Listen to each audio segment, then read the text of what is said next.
Conoce la ciencia desde el pensamiento crítico de los especialistas. Bienvenidos al espacio para la divulgación de la ciencia y la tecnología de la Universidad Juárez Autónoma de Tabasco. UJAT Conciencia, a través de Radio UJAT. Comenzamos.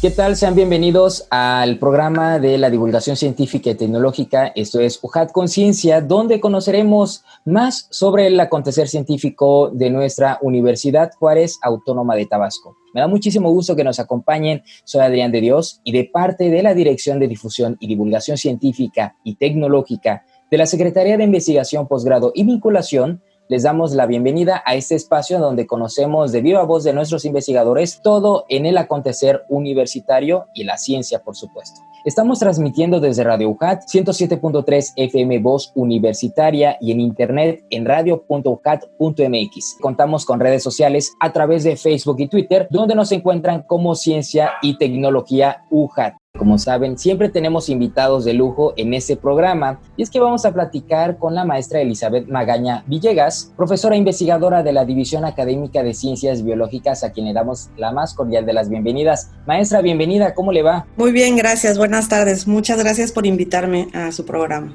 Y estamos más que encantados con usted porque el tema que vamos a desarrollar el día de hoy es muy importante, pero conozcamos un poquito más de la trayectoria científica y profesional de la maestra. Y es que la maestra Elizabeth Magaña Villegas es licenciada en Física por la Universidad Juárez Autónoma de Tabasco y maestra en Ingeniería con especialidad en Sistemas Ambientales en el Instituto Tecnológico y de Estudios Superiores de Monterrey. Es profesora e investigadora en la DACBIOL desde 1994, dedicándose desde el 2005 al estudio de la contaminación atmosférica. Participó también en los proyectos de servicios, mantenimiento y asesoría para la operación de la red de la calidad del aire ubicado en la parte sur de Tabasco y norte de Chiapas en instalaciones de Pemex, entre muchos otros estudios más. Maestra, pero antes de poder desarrollar el tema, nada más vamos a mencionar el nombre, que es Evaluación y Simulación del Efecto de Cocción bajo condiciones de trópico húmedo en la calidad del aire interior. Vamos a escuchar una cápsula de introducción para irnos contextualizando en este tema muy interesante para todos. Evaluación y simulación del efecto de cocción bajo condiciones de trópico húmedo en la calidad del aire interior. El aire es una mezcla de gases que forma la atmósfera. Se compone de nitrógeno, oxígeno, dióxido de carbono, neón, helio, entre otros compuestos de gran importancia para que los seres vivos realicen funciones vitales como respirar, la fotosíntesis, la lluvia y otros procesos más. Sin embargo, pocas veces pensamos en su importancia y cómo nuestras actividades afectan su calidad. La calidad del aire en interiores se ha vuelto tema de interés debido a los efectos en la salud humana, particularmente en los sistemas respiratorios y cardiovasculares provocados por la contaminación por material particulado que emiten las cocinas, ya que se estima que pasamos entre 14 y 21 horas al día en nuestros hogares.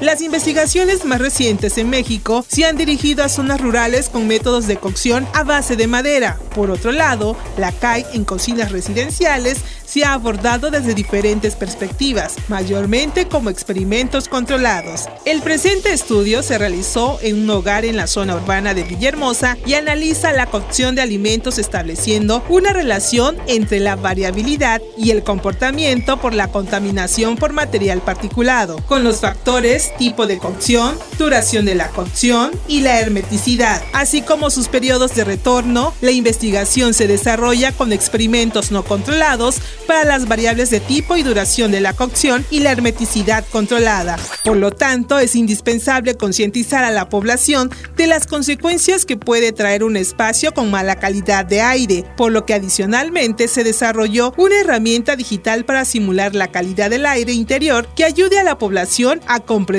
la complejidad de la problemática. Reportó para UJAT Conciencia Ángeles Jiménez. Ahora sí, maestra, vamos a darle a este tema que, como decíamos, es muy interesante, muy relevante para cualquier zona del país. Bueno, antes de platicar con ustedes, me gustaría decir la motivación que tuvimos nosotros en el grupo de trabajo para realizar este proyecto. En el aire existen contaminantes que afectan nuestra salud. Muchas veces podemos sentir así como que nos pica la garganta, que nos arden los ojos y demás, pero lo que pocas veces sabemos es que los problemas debido a la contaminación del aire pueden llevarnos a la muerte. Según la Organización Mundial para la Salud, con estimaciones del 2016, la contaminación del aire puede matar, válgase la expresión, puede llegar a matar a 4.2 millones de personas de forma prematura. Esto es casi 4 veces más lo que ha el fenómeno del COVID en estos últimos meses.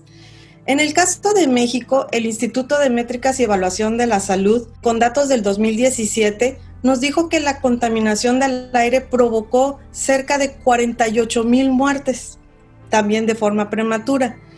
Y en Tabasco, con datos del 2018, el gobierno del estado informó que si en Tabasco cumpliéramos con las normas de calidad del aire respecto a material particulado, se podrían estar evitando cerca de 89 muertes nada más en la zona metropolitana Villahermosa-Nacajuca. Es importante destacar que estos datos que yo estoy proporcionando ahorita son datos que se generan de estudios donde se puede corroborar, por un lado, la calidad del aire y por otro lado, las enfermedades que se registran en los centros de salud. Estos datos solamente corresponden a ciudades donde se hace un monitoreo de calidad del aire o de los contaminantes que hay en el aire. En pocas palabras, estos 4.5 millones, estos 48,000 personas, estas 89 personas de las que yo estoy hablando, en realidad son muchas más, ¿sí? Es bien importante resaltar esto. Nosotros estamos conviviendo día con día con contaminantes en el aire, los respiramos constantemente. En particular, hay un contaminante que es bastante perjudicial y es uno de los que a los que más les han atribuido estas muertes, que es el material particulado. ¿Qué es el material particulado? El material particulado son partículas que están en suspensión, que pueden estar conformadas de sólidos o líquido y que son tan pequeñas que pueden ingresar a nuestro sistema respiratorio. En el caso de nosotros, estudiamos, por ejemplo, el proceso de cocción. En el proceso de cocción, como es un proceso donde se quema un combustible, en este caso es gas, se genera material particulado de un tamaño muy, muy pequeño que nosotros le llamamos las PM2.5. Son todas aquellas partículas cuyo diámetro dinámico es menor a 2.5 micras. Para contextualizar otra vez esto, es una PM2.5 es 100 veces más delgada que el grueso de un cabello. O sea, así de pequeñitas. Y son tan pequeñitas que pueden ingresar a nuestro sistema respiratorio. Llegan incluso a los alvéolos de nuestros pulmones y en algunas ocasiones, si son todavía más pequeñitas, pueden llegar a nuestro torrente sanguíneo. Es por eso que son tan perjudiciales, porque a la hora que las respiramos nos pueden generar enfermedades respiratorias, incluso enfermedades cardiopulmonares. ¿Qué es la calidad del aire en interiores o CAI? Y también, pues, ¿de qué depende esa calidad? La calidad del aire es una cualificación que le damos a la contaminación del aire. Cuando nosotros estamos estudiando la contaminación del aire, normalmente estudiamos contaminantes y la concentración que hay en el aire. Por ejemplo, material particulado, la concentración 120 microgramos sobre metro cúbico. Entonces, lo que se hace es una cualificación. Ese número se asocia con una característica. Ya vamos a decir que la calidad del aire es buena, regular, mala, muy mala o extremadamente mala. Entonces, cuando nosotros hablamos con la población, le decimos en base a esa cualificación. Y pues es más fácil que no se entienda, porque ya si nosotros le decimos en este momento hay mala calidad del aire, entonces esa persona va a entender que puede estar en un riesgo. Las normas mexicanas actuales buscan que las personas estén conscientes de lo que está pasando. Esta cualificación también se asocia a un riesgo que las personas corren. Entonces, cuando se informa sobre la calidad del aire, se dice, por ejemplo, en este momento la calidad del aire es aceptable, pero Las personas que son sensibles, que tienen alguna cardiopatía, no sé, por ejemplo, los asmáticos, pueden presentar algunos síntomas. Entonces ya se asocia esa cualificación con un riesgo y las personas pues ya se van tomando conciencia. Ya sé que si es aceptable, no puedo salir a hacer ejercicio al aire libre, por ejemplo. Y es lo que debemos tomar en cuenta cada vez más, como usted dice, porque en esos estudios que se están utilizando en las zonas urbanas, pues difiere mucho, como usted decía al inicio, ¿no? De un estudio en una zona rural, donde cocinan con leña, donde pues tienen otro tipo de contaminantes del oxígeno. Platíquenos en ese sentido, hacia dónde pues podemos ir girando esa investigación que ustedes están realizando. Es importante tomar en cuenta que esos datos que yo les planteaba hace ratito, otra vez los vuelvo a mencionar porque son importantes: 4.5 millones de muertes a nivel mundial, 48,000 en México y 89 en la zona metropolitana en Villahermosa, Nacajuca. Todos esos datos fueron obtenidos justamente para zonas urbanas y fueron obtenidos considerando las concentraciones de los contaminantes que hay en el aire ambiente, o sea, en la parte exterior. Sin embargo, la mayoría de las personas pasamos más del 90% de nuestro tiempo en interiores, ya sea en la casa, en la escuela, en la oficina, centros comerciales. Bueno, ahorita la situación del COVID nos obliga a estar 100% del tiempo en casa. En el momento en que estamos en un espacio interior, el aire de afuera pues ingresa al interior por las ventanas, por la puerta, por cualquier rendija que esté abierta, nos va a ingresar el aire del exterior. Quiere decir que en principio tenemos ya todos los contaminantes de afuera, también los tenemos dentro de nuestra casa.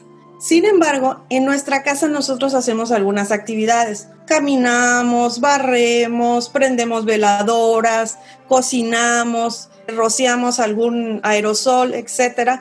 Entonces, todas estas actividades que hacemos del día a día también generan contaminantes en nuestro aire que nosotros estamos respirando. Es por eso que la Organización Mundial para la Salud ha determinado o ha establecido o puntualizado, más que establecido, que la contaminación del interior, la calidad del aire en interior puede llegar a ser más letal que la del exterior, porque nosotros tenemos todos los contaminantes de afuera más todos los que estamos generando, pero inmersos en un volumen mucho más pequeño. Uno de las actividades que más contaminantes genera es la cocina, y fue por eso que nosotros decidimos hacer un estudio centrándonos en el proceso de cocción. ¿Y cómo se mide entonces la calidad del aire en interiores en nuestra casa, maestra? ¿Cómo lo podemos medir? ¿O ustedes cómo hicieron ese estudio? Bueno, existen varios equipos. Ahorita en Mercado Libre o en Amazon se pueden encontrar varios equipos que son bastante accesibles, van desde los $1,000 hasta algunos más sofisticados como los que nosotros tenemos, que pueden ya costar varios cientos de miles de pesos, que esencialmente lo que hacen es detectan a través de la interacción con la luz la cantidad de partículas que hay en el aire. A estos equipos nosotros les llamamos fotómetros de dispersión. Estos fotómetros de dispersión van a determinar principalmente el material particulado. No es el único contaminante que hay en las casas. De hecho, en las casas hay varios gases que también nos preocupan, como es el CO2, que también se genera cuando estamos cocinando, o los formaldehídos o orgánicos volátiles. Sin embargo, vuelvo a insistir, por el impacto que tiene en el sistema respiratorio, el material particulado ahorita es uno de los contaminantes que más preocupa en el ambiente. No lo vamos a poder evitar, todas nuestras actividades que hacemos las generamos. Lo que sí podemos hacer es cambiarlas, hacerlas de forma diferente para ir reduciendo nuestras concentraciones de PM10 en la casa. Por eso es muy importante que conozcamos cuáles son las concentraciones o los niveles de contaminante que hay en la casa. En el caso de nosotros, realizamos un estudio en una casa que está localizada en la zona urbana de Villahermosa. La casa pertenece a la familia Oribe Montes y nuestra investigación se centró en analizar el comportamiento temporal de la PM2.5 en un proceso de cocción con base en factores como qué tipo de cocción cocción estaba haciendo la señora, si estaba asando, si freía o hervía, cuál era la duración del proceso de cocción, si el proceso lo hacía de forma corta, menos de 30 minutos, o lo hacía de forma larga, más de 30 minutos. Y todas esas variables nosotros no las pudimos controlar. Lo único que sí le pedimos a la señora que pudiéramos controlar eran las condiciones de ventilación.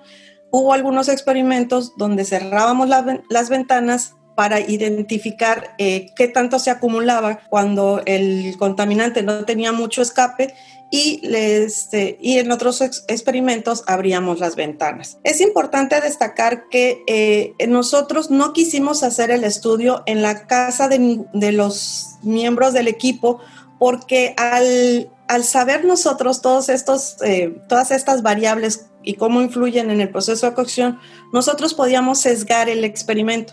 Entonces nos fuimos a una casa con una señora que no sabe de lo que estamos hablando. Bueno, sí le explicamos un poquito, ¿no? Pero no específicamente de los resultados. Y la dejamos dejamos que ella cocinara como ella siempre acostumbraba a cocinar. Lo que queríamos era lo más real posible este experimento. De hecho, los experimentos como tal eran cada evento de cocción, y cada uno de los eventos de cocción se midieron con la ayuda de este fotómetro, se midieron algunos parámetros como es PM2.5, CO2, temperatura, humedad relativa. Estas medidas las hicimos muy cerca de la estufa, como a 15 centímetros de la estufa, porque queríamos identificar cuáles eran las condiciones que el cocinero estaba respirando. Y también en varios puntos de la cocina fuimos monitoreando la cantidad de partículas. Nos llevó todo un año estar midiendo porque, pues bueno, llegábamos en el momento en que la señora nos decía, bueno, hoy voy a hacer un guiso que es freír, y voy a freír durante mucho rato, voy a freír como 30 empanadas, ¿no? Entonces, bueno, ya íbamos y hacíamos nuestro experimento. Fue una experiencia bastante interesante, bueno, nos llevó a resultados muy, muy importantes. Sí, porque además se inmiscuyeron tanto en la vida de las personas que me imagino que hicieron también un lazo muy, muy bonito y muy padre, ¿no? Porque pues ahora sí que les tocó, se metieron hasta la cocina, que era el principal punto, ¿no? de su estudio. Exactamente, nos metimos hasta la cocina. De hecho, yo quisiera agradecer en particular a la señora Verónica Montes, porque de verdad que tuvo que aguantar muchas cosas. Los experimentos necesitábamos medir la concentración antes de que ella empezara a cocinar para tener una línea base. Entonces, medíamos durante 10, 15 minutos las concentraciones de nuestros contaminantes, y ya una vez que ya determinábamos esta línea base que nosotros llamamos concentración de fondo, pues ya le decíamos, ya puede entrar a su cocina. Y entonces ya entraba ella, empezaba a cocinar, y pues nosotros seguíamos monitoreando, y cuando ella terminaba de cocinar, nosotros seguíamos monitoreando porque necesitamos identificar cuánto tiempo le llevaban a los contaminantes regresar a las concentraciones iniciales, que eso es lo que nosotros llamamos tiempos de retorno. Hubo experimentos donde llegamos a monitorear hasta 2 horas, y ahí estaban, y yo creo que ya querían comer, pero nosotros seguíamos monitoreando, ¿no? Entonces sí fue bastante, digamos, extenso. Sí, exactamente. También surgen otras dudas, ¿no? Como los niveles de saturación, bueno, se podría decir recomendables que podemos tener nosotros en nuestra casa con este KI, y también cómo se relaciona, cómo intervienen los factores climatológicos y de temperatura. Por ejemplo, en Tabasco, que como sabemos es un lugar caluroso y pues bastante húmedo. Quiero hacer la aclaración que en el caso de la calidad del aire en interiores, nosotros la estudiamos desde 2 perspectivas. Uno es con los contaminantes y otro es con factores, parámetros de confort. En el caso de la contaminación del aire, desde el punto de vista de los contaminantes, como puede ser en el PM2.5, cuando estos valores superan la norma, que en el caso del PM2.5 es 45 microgramos sobre metro cúbico en un promedio de 24 horas, estos datos nos pueden generar alguna enfermedad. No necesariamente en ese momento, muchas veces la enfermedad la podríamos tener 1 o 2 días después. Cuando nosotros estamos sometidos a grandes concentraciones, por ejemplo, cuando estamos en una carne asada, en un dominguito que ahí se reúnen los amigos, empiezan a asar carnes, se empiezan a generar muchos contaminantes, entre esos el PM2.5, y nosotros los estamos respirando, y al día siguiente o 2 días después nosotros podríamos llegar a sentir como una saturación en nuestros pulmones, nos da tos, nos podemos incluso enfermar de la garganta. Eso es en cuanto a los contaminantes que en este caso nosotros le vamos a llamar contaminantes criterio, aquellos que ya están plenamente identificados con enfermedades y que sobre esos ya los gobiernos a nivel mundial han establecido límites máximos permisibles para poderlos salvaguardar la salud de las personas. Y por otro lado tenemos lo que nosotros conocemos parámetros de confort. Los parámetros de confort pueden ser el CO2, la temperatura y la humedad relativa. Estos parámetros son valores que cuando se sobrepasan en un ambiente, en el aire, pues nos van a empezar a generar molestias. Por ejemplo, muchas veces hemos estado en un auditorio que está repleto de gente y cuando nosotros estamos respirando, vamos generando el CO2, y este CO2 se va acumulando. Nosotros podemos empezar a sentir somnolencia, podemos empezar a sentirnos mareados. En el caso de la temperatura y la humedad relativa pasa exactamente lo mismo. ¿Cuántas veces no hemos estado en un salón que hay mucho calor y inmediatamente empezamos a sentir mucha pesadez? En el caso de calidad del aire en interiores, nosotros hacemos la evaluación justamente considerando estos dos panoramas. Hay una asociación importante entre la humedad relativa, por ejemplo, y el material particulado. Cuando empezamos la plática, yo le comentaba que las partículas es material que puede ser sólido o líquido, muy, muy pequeñito. Si hay mucha humedad en el aire, estas partículas, dependiendo de lo que estén compuestas, pueden ir absorbiendo más humedad del aire que la rodea, y esto lo que va haciendo es que las va volviendo un poquito más grandes. Si hay mucha humedad, las vuelve muy grandes, pudiera ser que nos ayude a que sedimenten y que al volverse pesadas, pues bueno, vayan cayendo, ¿no? Sedimentando. Sin embargo, en el caso de la cocción, pues hay que tomar en cuenta que las temperaturas van a ser muy altas, nuestras partículas no van a estar tan húmedas, se están generando de un proceso justamente de cocción, y pues la humedad se va desapareciendo de este material particulado. Una de las cosas que quiero resaltar es que nosotros observamos en nuestro experimento varias etapas del comportamiento del material particulado. Hay momentos donde el material particulado es exageradamente elevado. Es 10 veces, de 10 a 15 veces más elevado de lo que se recomienda en las normas mexicanas. ¿Esto qué quiere decir? Que por momentos que pueden ser de 2, 3, 4 minutos, quizás el cocinero está respirando o está ingresando a sus pulmones una cantidad muy, muy, muy grande de material particulado. Y eso puede, pues, poner en peligro su salud. Si nosotros hiciéramos ya la ponderación tal a como lo manejan las normas, las normas nos dicen que debemos de promediar los valores de las concentraciones que se registraron cada minuto. A lo mejor a lo largo de todo el periodo del monitoreo no se exceden grandemente las normas, se exceden pues por algunos cuantos microgramos sobre metro cúbico. Sin embargo, lo que sí es importante destacar es que momentáneamente el cocinero sí estuvo expuesto a concentraciones muy grandes, y esto puede generarle efectos que nosotros llamamos efectos agudos. Esto es similar a, por ejemplo, cuando nos tomamos una dosis muy alta de algún medicamento, nos genera una enfermedad. aunque en las siguientes horas no tomemos ningún medicamento. En el momento en que egresamos esa dosis tan alta, sí nos puede generar un efecto, ¿no? Que nosotros llamamos efecto agudo. Y es lo que también debemos prestar atención, pues, a esos mismos cambios que podamos sentir, porque a veces no los percibimos de una forma tan notoria, ¿no, maestra? Porque a veces no nos damos cuenta y pasan años, como las personas que están cocinando a la leña, los chefs, en ese caso de este estudio de cocción, y es muy importante que prestemos atención entonces a estos síntomas que podamos presentar.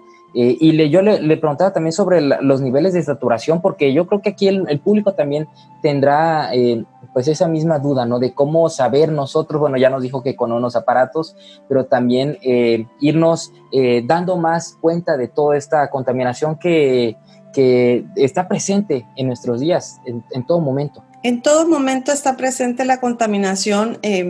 Es obligación de los gobiernos estarnos informando día con día lo que acontece con respecto a la contaminación del aire en el exterior. Hay un portal que es del Instituto Nacional de Ecología y Cambio Climático, que es a través del Sistema Nacional de Información de Calidad del Aire, que es el SINAICA, así con sus siglas, con su portal www.sinaica.gov.mx. Y ahí cuando nosotros tecleamos en ese portal aparece un mapa de la República Mexicana, y sobre ese mapa aparecen puntitos de colores indicando qué calidad del aire hay en ese estado. Estos datos se van actualizando, como te comentaba hace ratito, se van actualizando cada hora. Y lo primero que tendríamos que hacer nosotros es empezar a monitorear nuestra calidad del aire. Debemos de tomar en cuenta, como dije hace rato, que lo mínimo que vamos a tener en nuestra casa es lo que tenemos afuera, ¿sí? O sea, suponiendo que no hiciéramos nada, absolutamente nada en nuestra casa, lo que vamos a tener es lo que está afuera. Y lo que está afuera no lo podemos evitar porque es lo que nos está generando los autos, lo que nos está generando la industria, incluso el ambiente, los árboles y demás. Entonces, lo mínimo que vamos a tener es lo de afuera. Y lo de nuestra casa ya también va a depender mucho de nosotros. Una de las metas que nos propusimos con este proyecto justamente fue generar una aplicación para dispositivos móviles que le permitiera a la gente identificar cómo se comporta la calidad del aire cuando estás haciendo actividades. Esta simulación la hicimos, se hizo considerando pues toda la parte gráfica, y fuimos como nublando de colores la iluminación del espacio, como indicándoles las etapas en las cuales está pasando el cocinero cuando está cocinando. Los mismos datos que nosotros tomamos en la casa de la señora Montes, esos datos los pasamos a unos modelos, y estos modelos fueron los que nos permitieron determinar cuánto tiempo iba a estar en cada una de las etapas de las cualificaciones de calidad del aire. Entonces las personas pues pueden jugar ahí en el celular o en su tableta, pueden jugar y decir, mira, voy a cocinar durante mucho tiempo, y pues quiero hacer esto y aquello, ¿no? Entonces, para que se den cuenta, para que se concienticen de qué significa hacer una actividad en la casa con respecto a la calidad del aire. Pero quisimos ir un poquito más allá. Se nos hacía que hacer una aplicación, nosotros no somos del área de informática, entonces aprender para hacer una aplicación era mucho esfuerzo, y dijimos, bueno, este esfuerzo tiene que ser que valga la pena. Entonces hicimos más monitoreos, identificamos otros eventos que ya teníamos monitoreados, y todos estos eventos, como eran barrer y sanitizar, los incorporamos a la aplicación. La aplicación se concluyó el año pasado, a finales del año pasado.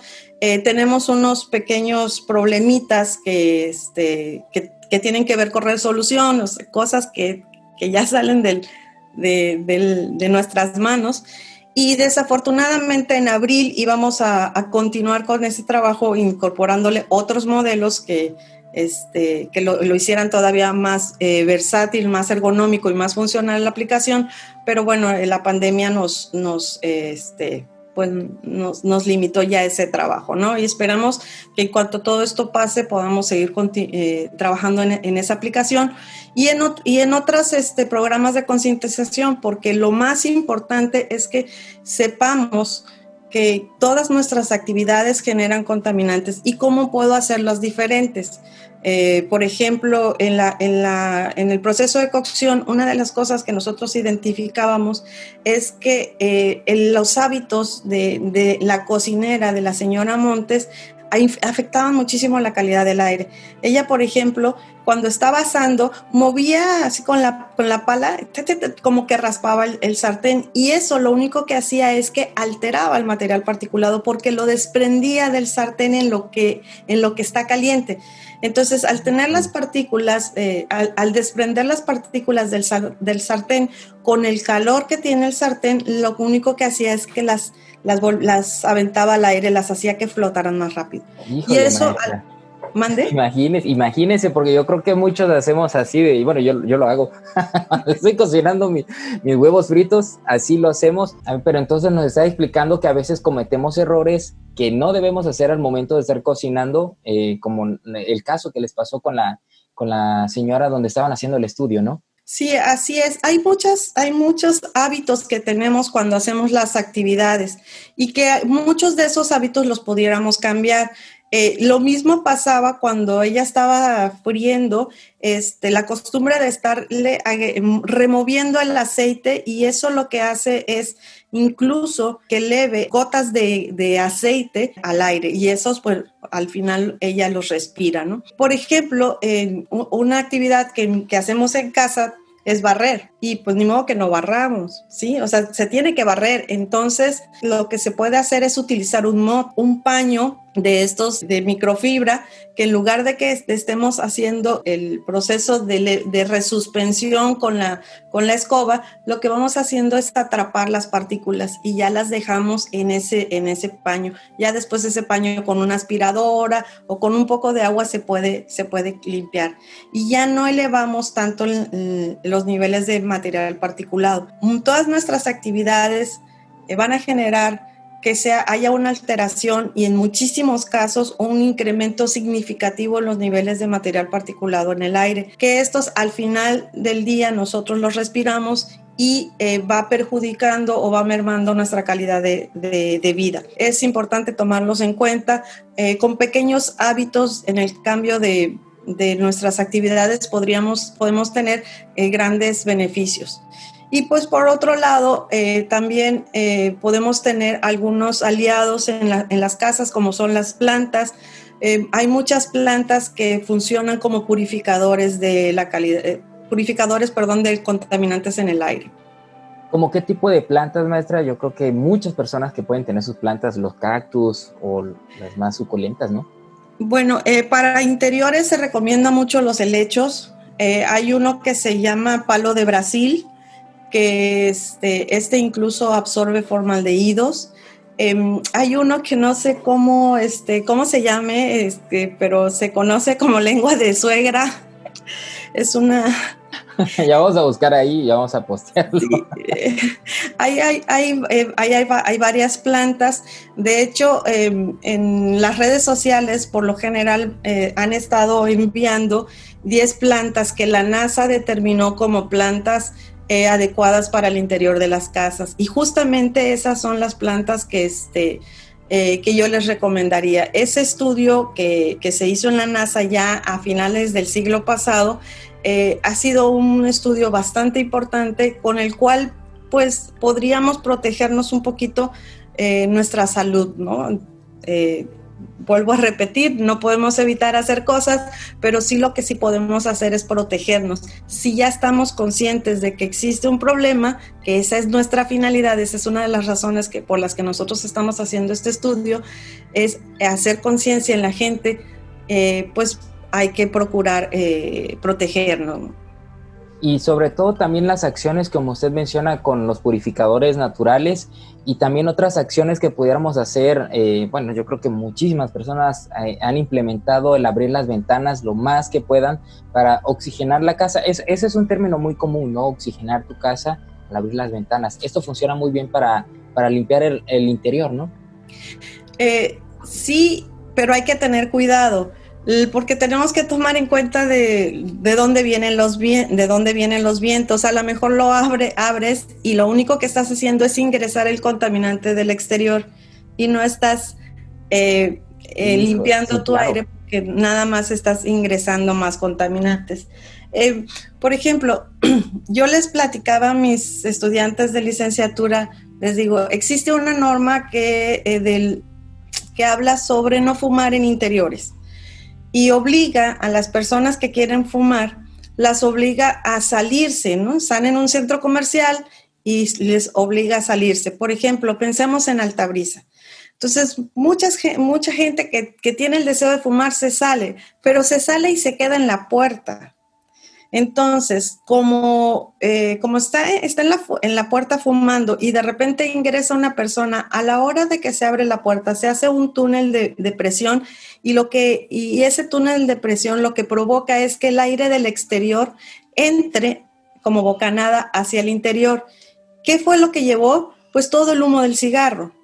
Entonces, no está fumando dentro de Altabrisa, pero de todos modos está ingresando el aire a Altabrisa. Entonces es muy importante que tomemos en cuenta esas actividades, esas situaciones, cuando nosotros hagamos la ventilación de nuestras casas, pues tenemos que procurar que haya precisamente una recirculación del aire del interior hacia el exterior y viceversa, ¿no? Entonces esa recirculación es bien importante.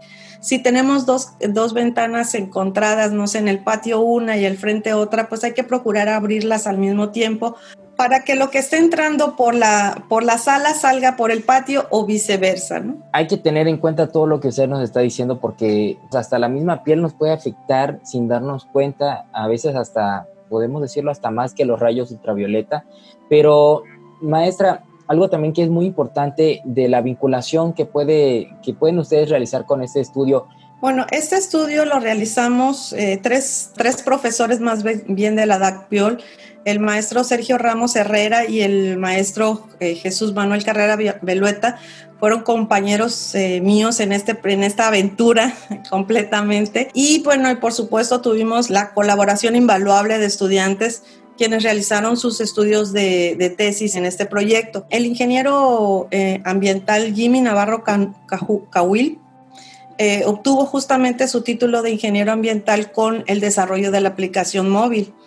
Y el ingeniero ambiental Irving Salvador Torres se encuentra actualmente desarrollando su tesis de maestría con este proyecto. De hecho, él fue el que llevó la parte más pesada porque él fue el que realizó todo el monitoreo.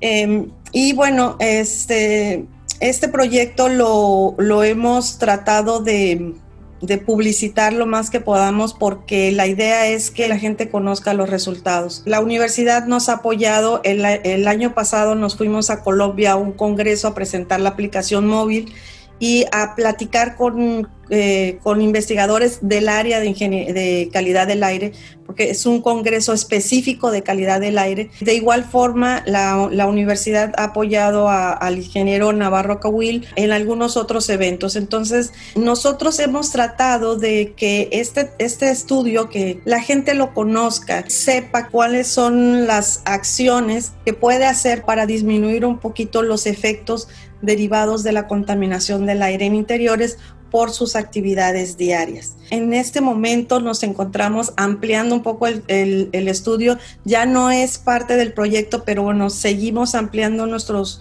nuestros conocimientos, monitoreando también aerosoles, aromatizantes. Ahorita que pasamos todo el día en la casa, quisiéramos que nuestra casa oliera rico. Y estos aromatizantes no son otra cosa más que gotitas de aceite que están en el aire, flotando en el aire, pero que también las estamos respirando. Entonces, los tenemos a disposición en un portal que se llama Hablando al Aire, que está en un servidor de la UJAT, y que pues tratamos de promocionar todos estos resultados para que la gente conozca y vuelvo a repetir, se proteja. Y sobre todo la conciencia que también debemos ir inculcando de manera personal a todas las personas con las que convivimos, y como usted dice, que esta información pueda llegar a más personas y poderla promover, porque es importante la conciencia que necesitamos sobre este tema, sobre lo que estamos respirando. Ese nombre que usted dice, Hablando al Aire, tiene una gran repercusión para nosotros, para radio, pero también para este tipo de estudios es importantísimo. Algo más que quisiera agregar sobre este estudio, ya nos tenemos que ir, pero algo con lo que se quiera despedir. Bueno, nada más recordarles que el aire es muy importante, es un vínculo importante para la vida, de cual dependemos más incluso que el alimento o del agua, ¿no? Y que la contaminación del aire ahorita está representando uno de los riesgos de salud más importantes en el mundo. Si nosotros reducimos la contaminación del aire, podríamos salvar muchísimas vidas, y reducir la contaminación del aire está en nuestras manos. Hay 2 dichos que yo tengo. El primero es: ojos que no ven, corazón que sí siente y pulmones que resienten. Es un dicho que creamos justamente para crear conciencia, porque la contaminación del aire casi no la vemos, no es como los ríos que los podemos ver verdes o turbios, no es como la basura que la podemos ver amontonada, o no es como el suelo que vemos el manchón de petróleo ahí en el suelo. La contaminación del aire podemos no verla y estar con concentraciones de gases muy, muy peligrosos. Por eso precisamente tendemos a ignorarla. No debemos de hacerlo. La contaminación del aire es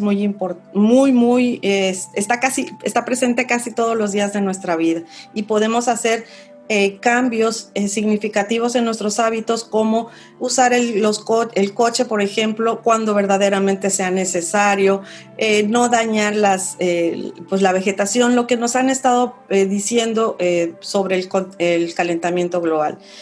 Y otra de los dichos que yo tengo también es decirle a la gente que todos somos parte del problema de la contaminación del aire. Precisamente por eso, porque todos somos parte del problema, todos debemos ser parte de la solución.